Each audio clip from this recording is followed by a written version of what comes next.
what do the rock layers show? Well, they show that the ocean waters flooded over the continents. How do I know that? Because there are marine fossils in rock layers covering the continents. That's right, marine fossils. Wouldn't you expect if they were marine that creatures lived in the ocean, they'd buried in the ocean? Well, why are they buried up on the continents? They had to get transported, lifted up by the floodwaters and dumped up on the continents. And wouldn't you and I expect to find widespread, rapidly deposited rock layers because the flood was a global and it went all around the Earth? Yes. We find rock layers that can be traced all the way across continents and even between continents. Let me give you examples. The Tonto sandstone at the bottom of the Grand Canyon. It's the first layer of the flood. It sits on that erosion surface that marks the beginning of the flood. There we can see it. That's the view from the south rim of the Grand Canyon, that little cliff at the bottom there sitting on top of an erosion surface. Let's look at it a little bit more closely. We can study its characteristics. You know what? We can trace that sandstone in outcrop and in drill holes all the way across North America, across to Greenland. You can go to Chippewa Falls in Wisconsin, and you can see exactly the same sandstone with exactly the same features, sitting on exactly the same erosion surface, sitting on the same crystalline basement. You can see it on a road cut in Missouri as well, in between. The same sandstone can be traced right across North Africa, right over to southern Israel, at Timnah. You've got the same sandstone with the same fossils, the same features, with the same erosion surface, sitting on the same crystalline basement. Only a global flood would do that. The Redwall limestone in Grand Canyon. Well, by the way, geologists are pretty smart. Why do you think they call it the Redwall limestone? Because it's a limestone that forms a red wall.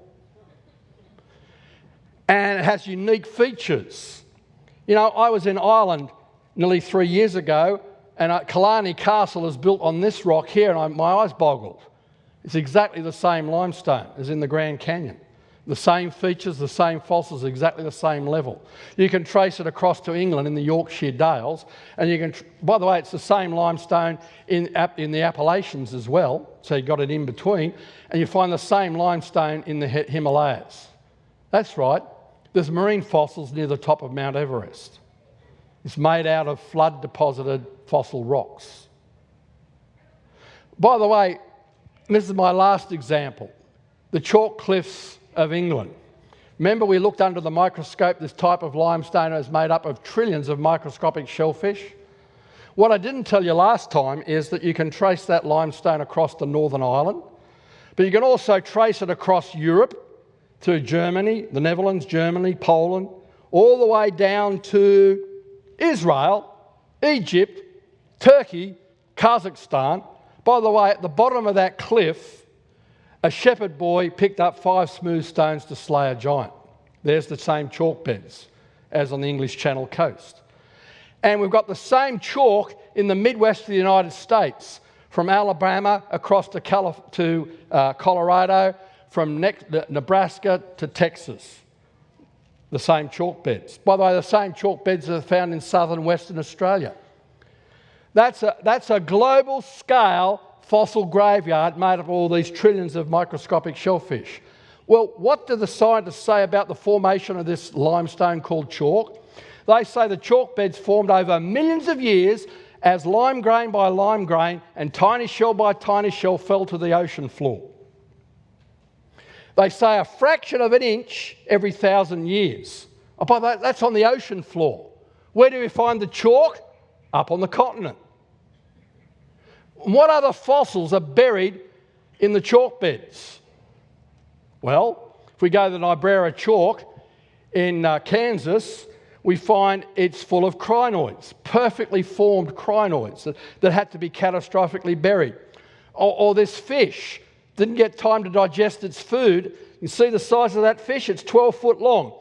Would you bury that a quarter of an inch every 1,000 years, a fraction of an inch every 1,000 years? The fish would have digested itself and swam away, wouldn't it? Or in the same chalk bed, you've got pliosaur fossils and turtle fossils 10 and 12 feet long across. You've got dinosaur fossils and bird fossils in the same chalk beds.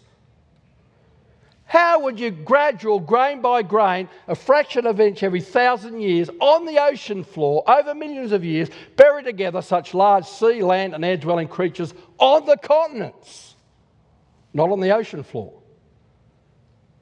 See my point? Only if the ocean waters rose and swept across the continents, catastrophically burying these land and sea and air-dwelling creatures all together in this global scale fossil graveyard, that's the chalk beds. Only the flood makes sense of that kind of evidence.